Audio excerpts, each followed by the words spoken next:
أما بنو سعد فهم الذين استرضع فيهم النبي صلى الله عليه وسلم، وكان النبي مكث في ديارهم أول 4 سنين من عمره، ثم وقعت معركة حنين بعد حوالي 50 سنة من استرضاعه، فجيء بأخته من الرضاعة الشيماء، وهي تقاد في السبي وتقول: أنا أخت صاحبكم، أنا أخت صاحبكم، ولا يلتفتون إليها، حتى جاءوا بها النبي صلى الله عليه وسلم وهو جالس، فقالت: يا محمد، أنا أختك، قد والله نازعتك الثدي. فقال: وما علامة ذلك؟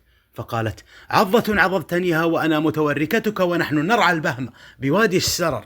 فتذكرها واغرورقت عيناه، ووثب قائما وبسط لها رداءه وقال: ها هنا، يعني اجلسي مكرمة آمنة.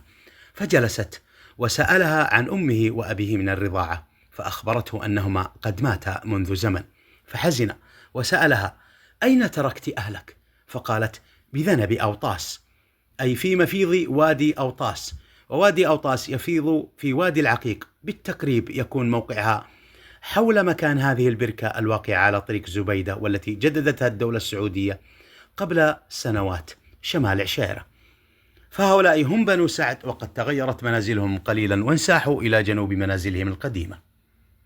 وتسمى عتيبة الهيلة، والهيلة كلمة ترمز للجمع الغفير. كانت عتيبة بالحجاز أول ما كانت، ثم انحدرت إلى نجد، والنزول في نجد مقياس للعز عند العرب الأوائل والأواخر، وللعز عند العرب مقاييس كثيرة كلها يدخلها الجدال والأخذ والرد إلا 2 فيهما الفصل ولا تقبلان جدالا ولا تنقضان. الأولى هي الورد، من يشرب أولا هو الأعز بدون نقاش.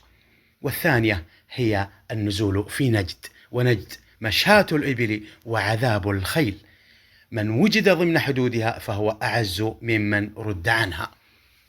ونجد على سعتها وطولها وعرضها، إلا أنها لا تتسع لأكثر من 7 قبائل كبيرة، و7 كثير، فإذا أرادت قبيلة أن تدخل نجد يجب على قبيلة أخرى أن تخرج منها، فينتج عن ذلك صدام قوي جدا يدوي في الجزيرة كلها، وينتج عن هذا التصادم أدب فاخر، وتبلغ أخلاق الفرسان منتهاها.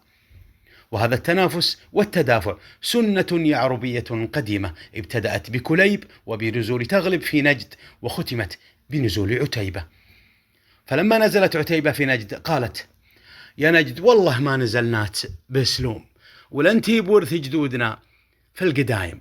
هذه نجد، وحدودها واضحة جدا، يخيطها الرمل بالسلك الرفيع من 3 جهات، وحدها الغربي